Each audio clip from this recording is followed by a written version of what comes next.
The reality is, in high-pressure negotiations, our presence can either support a productive conversation or undermine it entirely. How we manage our emotions, how we respond to unexpected proposals, how we carry ourselves, these things shape outcomes. That's what we're exploring today in Protect Your Presence at the Negotiation Table. Let's talk about showing up effectively when it matters most. It's lovely to see you all here. It's in the afternoon here in New Zealand, but morning for, I guess, a number of you. As we get going, I've got a question for you. What was one of your hardest negotiations? At the bottom of your screen, you'll see a chat function. What is a bit of advice you would give to someone else on negotiation? Could be anything. Sitting down with a colleague and they're looking for a bit of advice for an upcoming negotiation. Why don't you throw a one-liner bit of advice into the chat, and we'll just get that chat going. And boy, like, we're only 2 minutes in and we're going to get this gold mine of stuff that might be quite useful for us in the coming months. So throw in your advice, a one-liner on negotiation. I can see active listening there. Absolutely. Holly's thinking you got to be careful with the emotions. And boy, we're going to chat a bit about that today. Give a strong handshake, Pablo. Nice. Nice. Not too strong, I assume. Brilliantly understanding both sides, Joe. Fantastic. It's good. So have a scan through, right? And you might find a few nuggets there that you can put into your toolbox for these negotiations coming up next year. So again, what was one of your hardest negotiations? When I think a bit about some of my career over the last sort of 20 odd years, one of the negotiations I found the hardest was one that was a bit personal. It was a business negotiation. I can recall wandering down a street in Wellington, wandering back to the office and having this level of anxiety about this negotiation coming up because it felt significant, right? There were stakes in this negotiation. There were personal stakes. There was professional stakes. In many ways, I'd been leading up to this negotiation for maybe 10 years. The other folks involved knew me well. And what I was going to propose was not going to be the easiest for them. And when I think about one of my hardest negotiations, that's what comes to mind. And there was a test for me, right? So when I got on that call to kick off that negotiation, it was a moment of truth. Now, folks, when we talk about a moment of truth, what we're thinking about is a moment that matters. And when it overlaps with a moment that tests us, we've got this thing called a moment of truth. How was I going to kick off that negotiation? When the counterparty proposed something that was maybe a little bit outrageous or a little bit unexpected, how was I going to respond in that moment? And golly, what was my presence going to be like? Like the sort of person, the sort of stew that turned up into that meeting, was it going to be a presence that was going to really help for a productive conversation or potentially distract or even feed a bit more of a negative type of negotiation? This is the space that we're going to be exploring today as we think about how do we protect our presence. And in many ways, how do we think about how we can lift our performance next year for some of those negotiations that really matter to us?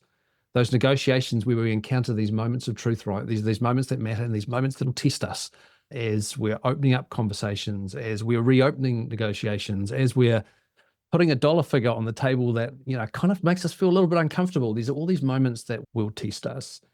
And I just want to provide you a moment just so that as we get into the session today, you've really got some current and some important context for you. So I want to give you an opportunity just to take a moment to think about, well, what was one of your hardest negotiations? And you don't have to put an answer in the chat, but I want to give you a couple of minutes just to think about, well, what was one of your hardest negotiations? And when you're thinking about it, and this is something I would like you to put in the chat, have a little bit of a think about what made it hard. So what made that particular negotiation hard? So I'm going to put a timer up for 1 minute. I want to give you a little bit of time to think about this, but just really sort of unpack what was that hard negotiation? What made it hard? Timer's coming up on the screen shortly. Have at it.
All right, so throw some stuff in the chat there. I'm seeing a few themes come through. Really helpful context, guys. Kind of got the opportunity to tailor the session a little bit as we go, right? So getting some of this stuff out is really helpful.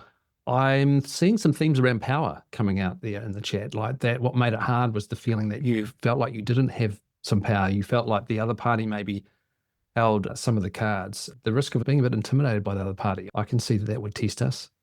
Somebody's resistant to change. Emotions of others are not feeling respected, Madeline. Yeah, absolutely. Hey, guys, what tends to make these negotiations feel hard, right? It's kind of how we feel, right? There's a set of circumstances there that, because of what we're up against, because of the history, because of what happened last time, because of what you think could happen in the future, it just begins to press our buttons, and it risks really unsettling us as we come into a negotiation. My intention for the time that we've got today is, rather than going across a concept really broadly, we kind of want to pick off a concept. My intention is that by going a bit deeper into this particular concept, it's going to be like a new set of lenses for our specs. It's going to help us see the negotiations that we've got coming up with a slightly different lens, and it's going to help us see ourselves as we approach these negotiations with a slightly different lens. And what this lens is going to do, it's going to help us really lift our performance. It's going to help us bring our best to these negotiations. And that's got a bit to do with our presence, but actually a bit to do with a bunch of other stuff too, as we'll see. And on top of that, my intention is that if we can understand this concept and think about how we might apply it a little bit better, it's actually going to help insulate us from some of the bad behavior we could be encountering in our negotiations. It may even insulate us from some of the tactical stuff that could be happening around us, either deliberately or unintentionally. And so we've got this opportunity today to maybe step away from the noise, step away from the business as usual, to really invest a little bit of time in how we see these upcoming negotiations. My conviction in this space, folks, is that if you can get your arms around the sort of stuff that we're talking about today, it's going to really help strengthen your position next year for those negotiations you really care about. And not in a way that is rude or abusive or plays into some power dynamics, but it's going to help you bring a natural confidence and an improved presence for some of these conversations that matter, right? And you can feel that too. So that's my plan. And we're going to explore a few different things, but I want to get started by just recounting a scenario that I faced a few years ago. A guy by the name of Cam, we'll call him Cam, approached me after some training work I'd done. And he said, Stu, can we have a coffee? We just got to catch up for a coffee. I've got this really terrible situation I've got to wrangle. And I said, yeah, sure, Cam, we'll catch up for this coffee. And so I went out for a coffee and started to ask him about this situation that he faced. Now, Cam was in the space of sales. And when you're in sales, you are negotiating all the time, right? Even just like negotiating for access, negotiating for price, negotiating on value. It's the perpetual world of negotiation. And I asked him, well, what are you up against here, Cam? And he said, well, the problem is that I've got this strategic account. There's this thing that's actually really important to our business and to me personally that I've got to win. And the problem is there's a new stakeholder involved, and we'll call her Mary. There's this new stakeholder called Mary. And Cam said, well, the problem is that a few months ago, we lost some business to Mary in spectacular fashion. I brought my sales manager, he told me he brought my sales manager along to that negotiation, and he talked down to Mary. He treated Mary really poorly, and Mary, rightly so, went, this is really poor behavior. I don't have to deal with you guys, so I'm not going to deal with you guys. So you can exit stage left. And he said, this is a problem. I have to win this account. I have to get in there and negotiate some good rates and the rest. And then he told me something that was like next level, right? He said he had a chat to his sales manager, and he said to his sales manager, hey, yeah, Mary's on this new account. And of course, the sales manager, do you know what he said to him? He said, Cam, you have to win that account. You absolutely have to win that account. And I want you to go to that next meeting and offer a 25% discount to win that account. Now, if you've been kicking around in the world of commerce, you kind of know that that's a pretty substantial concession to make right from the get-go. And in our Q&A at the end, please ask me. I'll tell you how that scenario ended up, right? But for now, let's just narrow our focus on the situation with Cam and go, what was making it hard for Cam? So he was a bit worried coming into this conversation, this negotiation, and he was unsettled. He was apprehensive, but what was making it hard for him? What was at stake for Cam? And look, can I just get you to throw some answers in the chat again? Let's see if we can just sort of diagnose a bit about what was going on for Cam, because I reckon if we can get closer to that, we're going to see some things for ourselves as well with some of these conversations.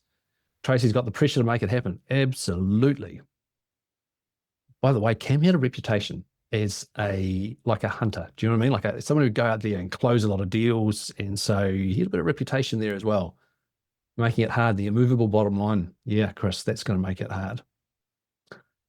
Difficult party to negotiate with, the unknown. Yeah, Jenny. Yep. Some other agenda from the sales manager. Pretty unhelpful sales manager, eh? What do you reckon Cam could have been feeling at a relational level? Actually, Joe's just put a good chat in there. Thanks, Joe. How to recover the relationship from the previous failure? That was playing on his mind.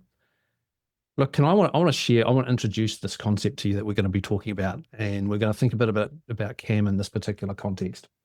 Back in the day, I learned a lot from a guy called Jim Camp, who Kelly mentioned earlier on, and he's passed away now. When he was coaching negotiations around the world, he said, "Hey, he's coaching like $3 to $5 billion of negotiations around the world, and no one knows he's involved, completely behind the scenes, helping his players, his clients, really bring their best to these negotiations that were high stakes, and they felt really, really hard." And he had a concept he worked with to help navigate some of the emotional stuff that really compromises and even contaminates our presence at the negotiation table and really undermines our performance. And the word that he used here was neediness. Neediness. I don't know, when was the last time you thought about neediness? Now, let me illustrate what we're talking about here. So we've all got needs, and it's completely normal to have needs, right? Completely and utterly normal to have needs. The problem is when we begin to feel a need, say, let's use this glass to illustrate a need. When we begin to feel that need slipping out of our grasp, that's when we begin to feel needy. So the underlying principle that we're talking about here, and this is like the key principle for what we're chatting about today, is that when you're at the negotiation table, your neediness undermines your impact. Your neediness undermines your impact. And we want to unpack this principle a bit today, because if we can better understand these needs that we're bringing to the negotiation table, we can better manage them. And the risk for us is that if we don't manage our needs are going to manage us.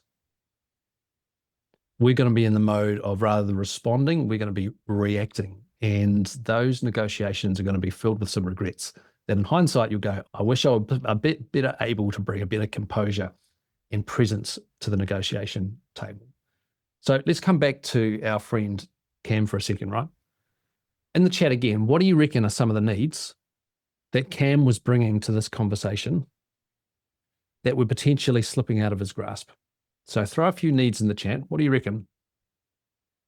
I agree with Ian. He's got a huge handicap imposed by a sales manager that has really given him a hospital pass. Absolutely, Tracy. And just to elaborate, he was one of the hunters, so there's reputational needs at stake, right?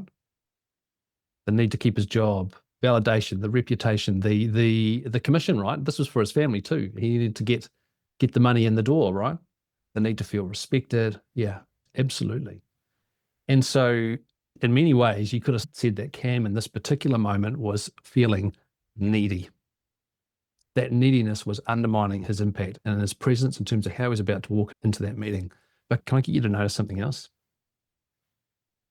Can you see that the neediness was kind of contagious? Because he mentioned it to his sales manager, and the reaction from his sales manager, pretty needy, right? He went straight to, we've got to give a big concession, which is like extreme needy vibe, needy signals, right? Not very helpful. That need to be liked. Interesting, eh? That's a big one for a lot of us, eh? We feel that underlying need to be liked. which means we come into this conversation and negotiation. It might be because we're negotiating with someone we know, someone we respect, and something happens in the conversation, right? Maybe you walk into the room and they give a look to their colleague, right? And in a nanosecond, you've started to interpret that and you've told yourself a story that maybe they don't like me.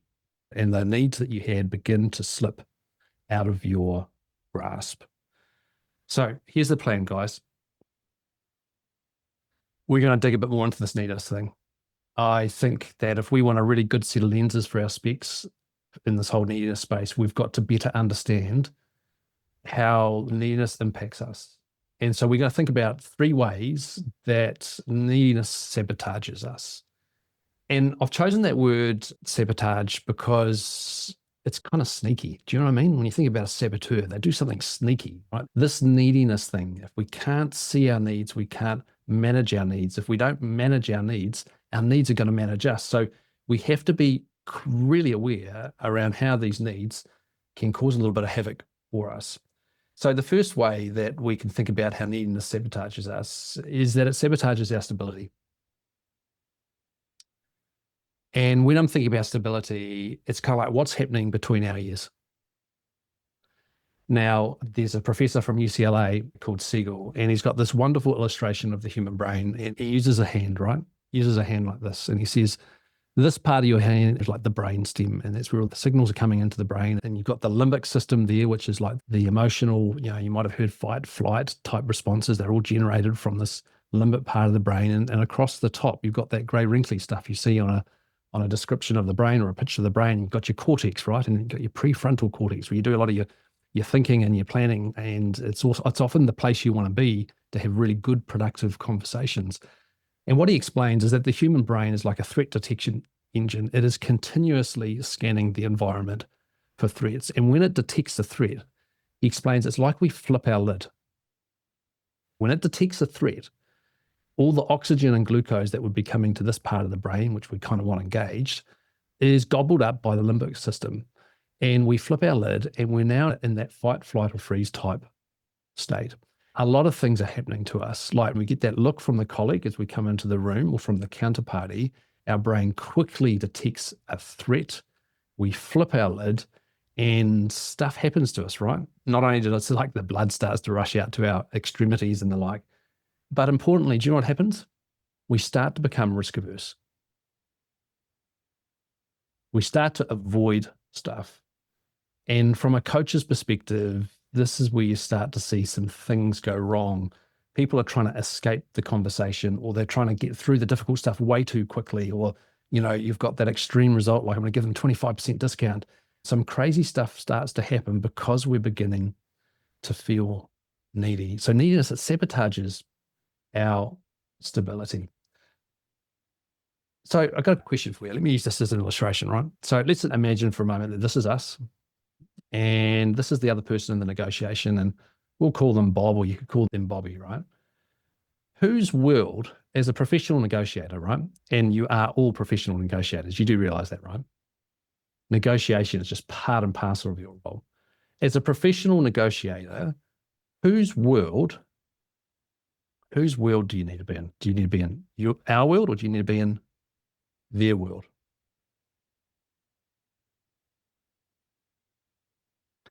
Here's the thing. I can see we've got some dividing lines going here. Ours, theirs, both, etc. As a general rule, I want to invite you to think about, if you're going to play the negotiation game well, you've got to play it in the other person's world, because that is where the decisions are being made.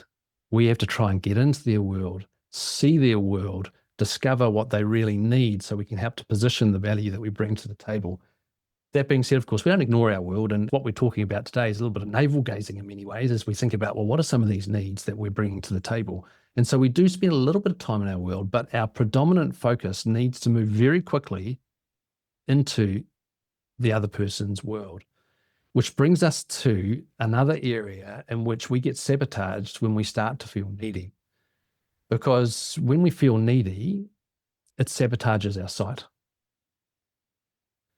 Now, what I'm talking about here is that our attention which we would want to be going into the other person's world, right? When we begin to feel needy, it's like our attention keeps coming back into our own world. We start to get preoccupied. And actually what psychologists would say is when we start to get preoccupied, we get focused on one thing, we miss the obvious things. We actually become blind. There's a term for that called inattentional blindness. So what the psychologist would say to us is that if we keep coming back, our attention keeps coming back into our own world and we get very preoccupied with our needs that we feel are at risk, it can actually blind us to what is going on in the room. In fact, there's another term called attentional blink, which is this idea that every time our attention is drawn from the other person's world or outside and it comes inward like this, it's like a blink. And for many of us, it's like a half-second period of time in which we're actually not seeing what is happening around us.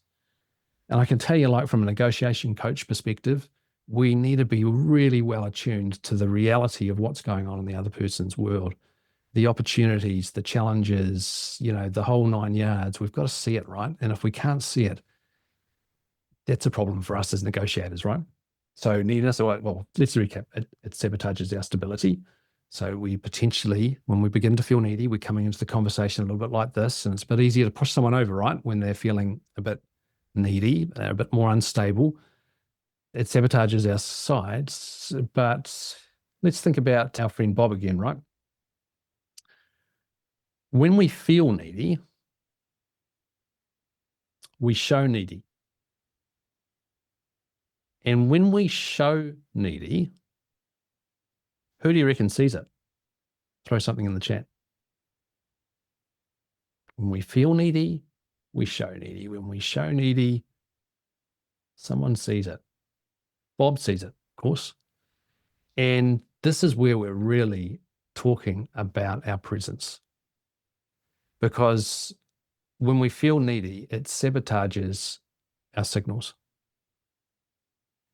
They kind of think, yeah, I'm feeling a little bit anxious, right? I'm feeling a little bit anxious and a little bit uncertain, or maybe a bit angry, right? There's some underlying needs there that have been triggered. We're detecting that they're slipping away from us. It's provoking us. And we underestimate that our presence is now starting to broadcast out from us. And it's starting to affect other people in the room. It's almost contaminating our presence. If we're turning up to a meeting and we're feeling a bit needy, a negotiation, we're feeling a bit needy, what kind of response could that provoke from the people that we're dealing with? What kind of response could that provoke? I want to take you back to primary school biology for a second. Have a look at this picture, right? This picture here. When you look at this picture, what do you notice about the position of the eyes? Help me out here. Throw something in the chat. What do you notice about the position of the eyes? Yep, on the front and on the side. The wolf has got the eyes in the front because it's the predator, right? The bunny has got the ears on the side because it needs to look behind it to see when the wolf is coming so it can run away. There's the difference between predator and prey. What we're starting to tap into here now is that as human beings, unfortunately, and often subconsciously, we've got a proclivity to prey on weakness. And we can totally underestimate that when we come into a room and we're starting to broadcast on needy FM, we're potentially triggering a predatory response from the people we're dealing with, which is not helpful, right? Now, you might be dealing with a really good Bob or a really good Bobby, right? They're a really nice person, but at the same time, you know what? They're still going to detect opportunity. We see it with kids, don't we? If there's a kid who's a little bit different, who seems a little bit weaker, other kids in the playing ground will stick the boot in, right? Unfortunately. And others will get alongside and be helpful and lovely, and that's fantastic. But there's just something about human nature which is not great in this space. And so we need to be aware that when we feel needy, when we show needy, we could be prompting a really unhelpful response. In fact, I want to get you to think about this. Whenever you're feeling needy and showing needy, begin to think about the fact that you could be triggering two different bells. You could be triggering a dinner bell, which is kind of like that predatory response, but you could also be triggering a warning bell, which is a defensive response. Think about neediness in a dating context. It's probably a good one. Think about neediness in a dating context. When you detect that someone's just a bit too keen, right? You're prompted to pull back. You're going, this doesn't feel safe. This doesn't feel right. And so you're wanting to just take a step back. I can tell you this really happens. Well, it happens quite frequently in commercial negotiations where people come in with too much of an aggressive offer. They're trying to give too much. And the other side is sitting there going, yeah, this doesn't feel right. They're just a bit too keen. And it prompts someone to just go a little bit more into a defensive state. So again, here's what we're talking about: neediness, right? If we don't manage our needs are going to manage us. And it's completely normal that we have a bunch of needs that we bring into our negotiations. But when stuff happens, they have these moments of truth, these moments that test us, we begin to feel some of these needs are slipping out of our grasp and we begin to feel needy. It sabotages our stability, it sabotages our sight, and it sabotages our signals. Question for you: what do needy vibes look like? Right? When you're thinking about someone, and you might even think about a colleague, right? You think about a colleague that is feeling quite needy. You can tell that they kind of got that anxiety, that fear, or even that too excited, if you know what I mean. They're feeling a little bit needy. What would you expect to see? Let's throw some stuff in the chat here, guys, because I reckon it's going to be really helpful for us to see a list of needy vibes. Because if we can see these needy vibes, again, we can think a little bit more about how we can manage some of the stuff that's going on. So throw some stuff in the chat and let's see what we've got going on here. Oh, Felix, yeah, voice going higher, short, yeah, breathing, Liam, absolutely. Overly attentive, Chris. They just seem a little bit too dialed in. I've seen that. Catherine, they're asking for confirmation. That happens a bit, eh? And particularly in those negotiations that are maybe a little more personal, career orientated, that seeking of confirmation, sweating, nervousness, talking too much, not on topic. Golly, there's a lot going on there, right? Dilated pupils. Yep. Arms crossed, Katie. Yeah. Can you see the presence concerns here, right? That when we're feeling needy, we're showing needy. When we're showing needy, Bob is seeing it. Bobby's seeing it. And it helps for us to be a bit more aware about some of these needy vibes. Look, you've really covered like some of the classics, right? And let me just mention a few of them in a little bit more detail. Let's talk about concessions for a moment, because people talk about that negotiation, right? Concessions. One of the classic symptoms of someone who's feeling needy is that they give away stuff too much. They give away too much and they do it too quickly. And if negotiation's not our day job, it's not something that we do very often, and we get a little bit excited about that outcome we're trying to achieve, or a little bit worried about what would happen if we don't get this across the line, we can be tempted to give stuff away quickly. And it's disastrous. It can be disastrous. And can you see that potentially when you do that, you are starting to feed a predator on the other side? Now, they might be a nice person, but they're seeing opportunity. Or maybe we're triggering a defensive response as well. So we've got to be super careful around concession type behavior. What do you reckon is the unwritten message in a really long email? Potentially a bit of neediness. What do you reckon? A bit of neediness? I reckon. Let's be careful with our written communication as well. What about, hey, I've just missed 7 calls from Stu. Well, here's a 3-minute long voicemail from Stu. Potentially, if we're not careful, we're communicating neediness. Abdul, great question there. Let's circle back to that. That's a good one around neediness. And by the way, you can probably detect I'm stating neediness in quite stark terms, but there's a bit of nuance here, right? It's not like we can always escape our needs, and sometimes we can share our needs, and that's important. I want to really underline one thing though, and that's the bit that's come up with a few of you, is that someone who's talky, right? So if we're talky, right, in this negotiation, whose world are we in?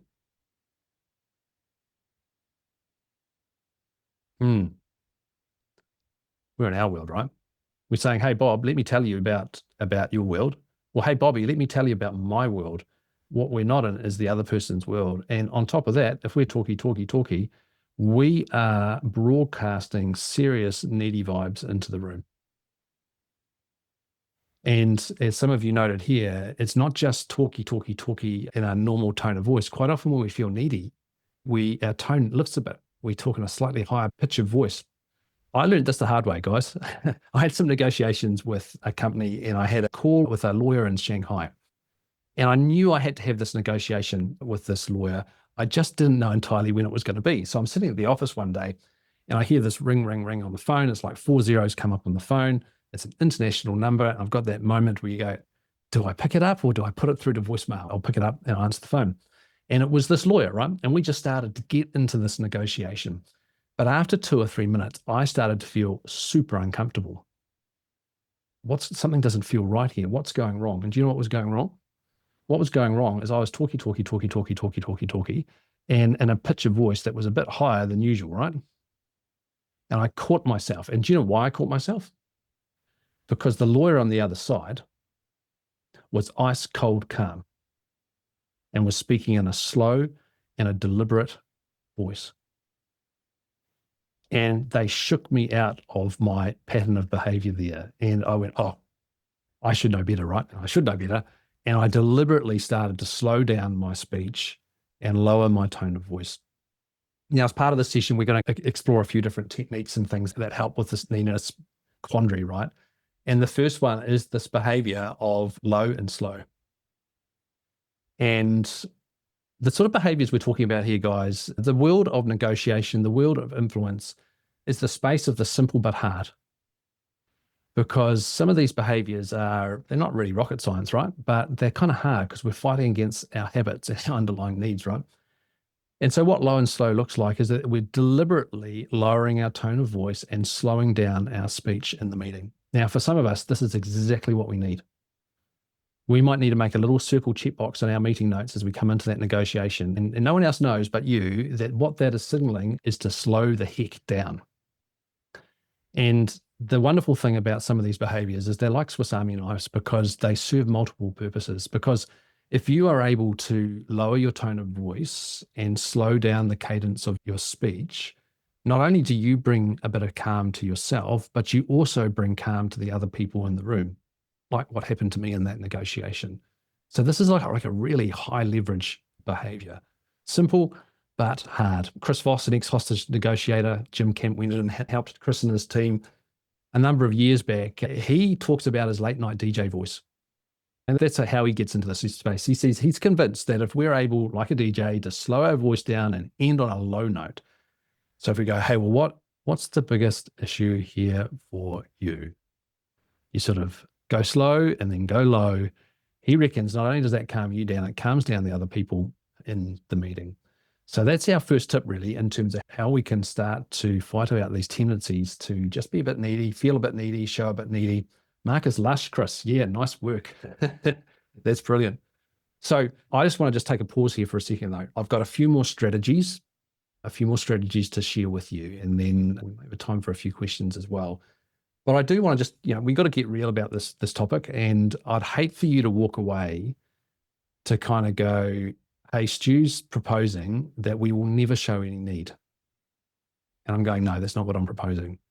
What I'm proposing here is that we build a level of awareness of our needs so that we can manage them. There are lots of times in which it's completely appropriate and normal to show some need. In fact, if you're looking to build connection with another human being, that requires a degree of vulnerability. So when we're in negotiation and we're trying to build connection, there are moments in which we choose carefully how we show a little bit of vulnerability. We might bare our neck a little bit, and that just helps us to build some connection with the other person. The problem we've got, though, is that if we're not processing our needs, some of that stuff can just happen without thinking. It's like we show up and we throw up. We turn up and we just talk, high-pitched voice, and it ends up being a bit of a disaster. So we want to be just cognizant of our needs so we can manage them.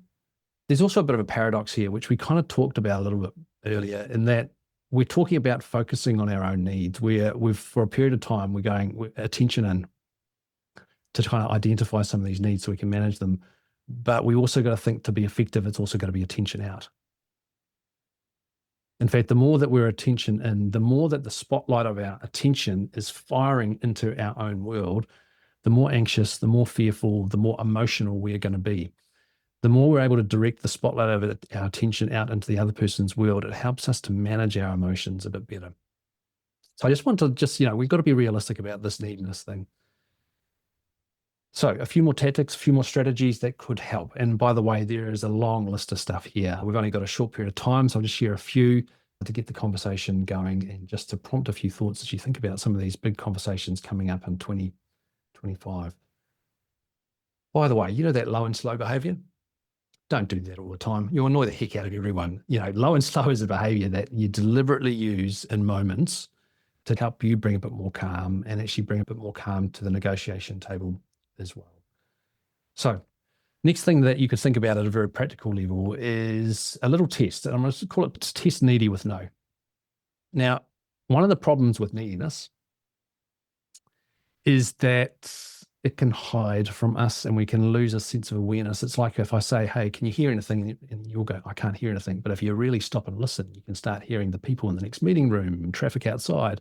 Neediness is like that. So this question, I've got a question for you that can help you to identify needs or whether there's some neediness. And the question is, am I prepared to say no or hear no? Am I prepared to say no? And am I prepared to hear no? Because if you're not prepared to say no and you're not prepared to hear no, the chances are that there's some neediness there. So even as a negotiation team, for example, this is a really helpful space to go, right, let's just surface some of these needs. Now, when you start to surface some of these needs, let me put this up on the screen for you for a second. This is a needy matrix, and it's just a helpful way to kind of process stuff. A big part of what we're doing here is just lifting awareness, right? So the more we're able to see the needs, the better we're able to manage the needs, and we reduce the risk of the needs managing us, right? So what this grid here really says to us is that maybe a little bit of time in advance, and even as a team, to think, what are some of the needs that we're bringing into this negotiation? Because we all bring them. We're completely normal to have these needs. And some of these needs are going to be small, right? Some of these needs will be big. And some of them will feel safe for that particular negotiation, and others will feel not so safe. And this just helps us maybe to categorize them and get a little bit closer to some of the needs that could be problematic for us. So for example, we've got a negotiation with some people we know, we've got an enduring relationship with them, and maybe we've got an underlying need to be liked. Okay, so let's go. We've got a need to be liked, which is completely normal. Now, it's helpful for us to go, well, where on the spectrum is this a big need for us? Does it feel like it's a little bit exposed? Because if it's looking like it could be a bit exposed, we're potentially in a place of vulnerability in this negotiation, right? And we want to think about how to manage that need. And so this is just a tool you can use to get a bit closer to some of the needs that you and your team could be bringing into a negotiation. One of the best tools I've got in terms of helping people with neediness is a tool called Name and Reframe. What research has shown is that when folks are feeling really anxious and uptight about something, and they've put people in an fMRI machine and they show them very evocative images, and they can see when they're feeling fearful, parts of the brain light up. They're really feeling those emotions. What they've also noticed is that when they put a label on those emotions, they start to subside and they reduce. It's kind of like a name it to tame it type technique. So rather than saying to yourself coming into this negotiation, keep calm, Stu, keep calm, it's far better to go, hey, I'm feeling anxious. Put a label on that emotion. And when you put a label on that emotion, it helps that emotion to subside. And so that's the first part of this two-part strategy, right? Put a label on the emotion that you're feeling. The second thing is reframing. Now, reframing, this is the sort of stuff that a psychologist or a psychiatrist would do. It's like cognitive behavioral therapy. It's like, how do you take a different perspective of your situation? How do you reframe your situation so that it's just a bit better for you? And I reckon this is super powerful. And as I'm helping individuals and teams approach negotiations, this is the kind of tool that we get into.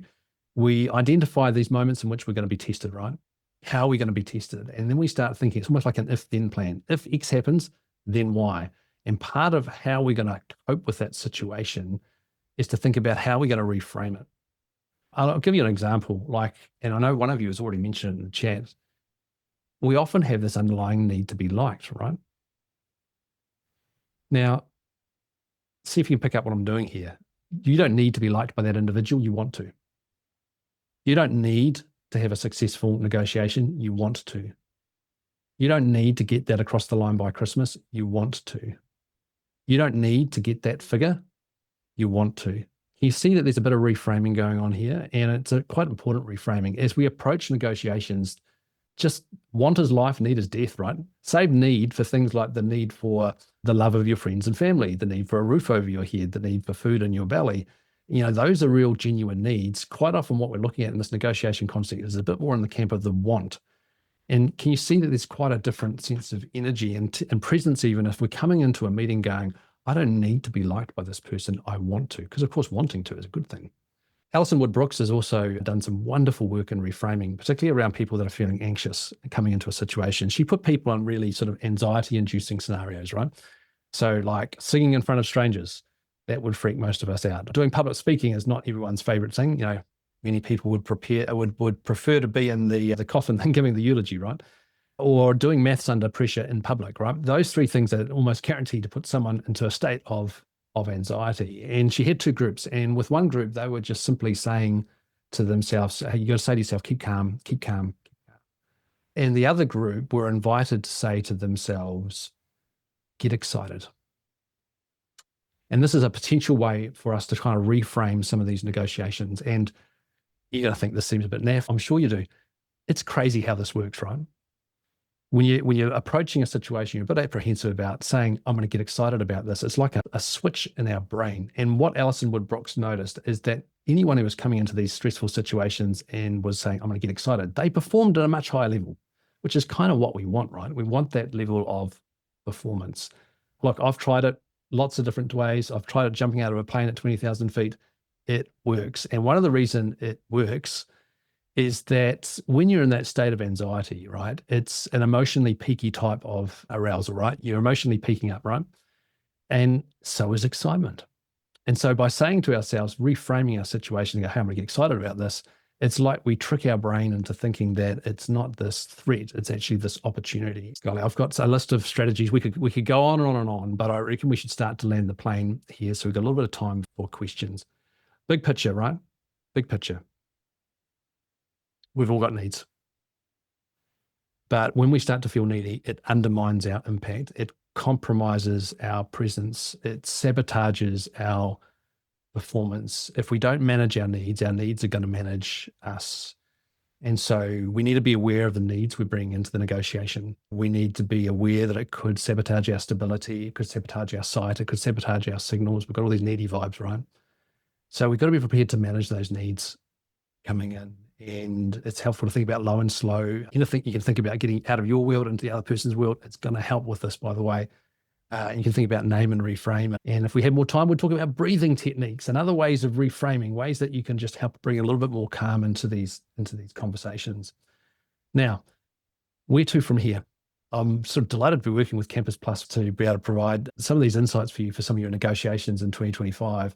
And Campus Plus has actually got a workshop coming up. I just want to let you know about that. We're going to be having a bit more of a deep dive. We're going to spend in this workshop 2 hours really getting into how to influence your stakeholders. How do you get through to the stubborn, the skeptical, the stuck?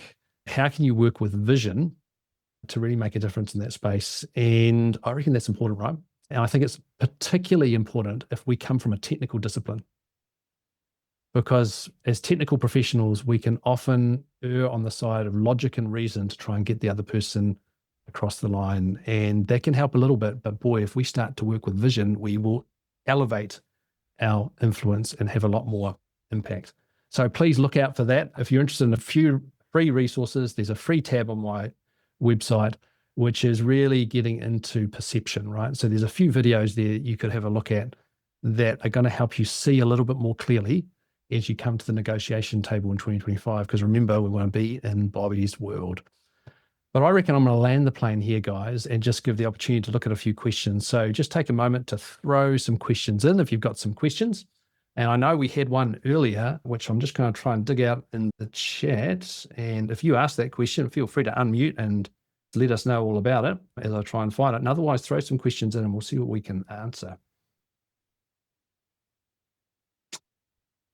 I'm not seeing it quite yet, but if I recall right, the ending of Cam's negotiation, let's do that first.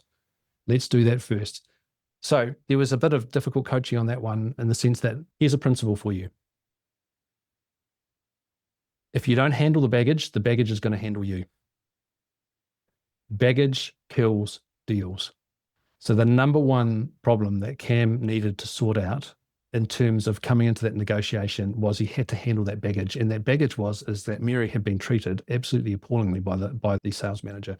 So we planned a conversation that went in and, dealt with the baggage up front. and along the lines of, hey, I'm really embarrassed with how that went last time, et cetera, et cetera. And he definitely did not offer a 25% discount, which is like super needy and very unhelpful. And do you know what happened? Mary said, yeah, Cam, your sales manager was a complete dork, right? Really, really bad news.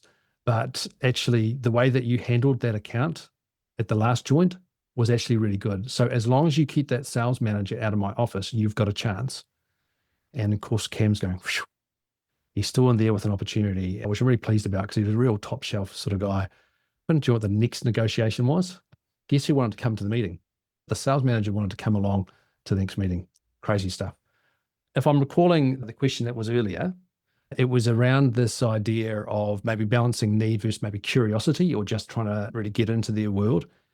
That's a degree of nuance. You can imagine coming into a meeting with some questions that are born out of curiosity and a sense of calm and intrigue will sound very differently to questions that are coming from a space of desperation or like the Spanish Inquisition, right? So there's some subtlety here. And while I've been presenting some sort of stark principles around neediness, it's also the space of wisdom, right? And, you'll have a bit of a sense around whether maybe some of the behavior that you're engaging in is betraying neediness. Hopefully that answered that question. If I've got the wrong end of the stick, folks, just let me know and put something in the chat there. Chris, you've got one there. How do you rebalance the negotiation if you've exposed your neediness and the other person has already gone into wolf mode? Chris, that's pretty hard. Do you know what moves the negotiation forward? What moves the negotiation forward is solving problems and getting decisions. So you're only a problem solve or a decision away from trying to recorrect the direction of that negotiation. I suspect that a particular thing that would be worth exploring in that particular situation is the art of saying no, and maybe even dealing with some of the baggage that might be there to just put that on the table and treat it with a bit of daylight to just go, hey, in that last meeting, I made a few mistakes, or actually, I'm afraid that things have changed a little bit for me now.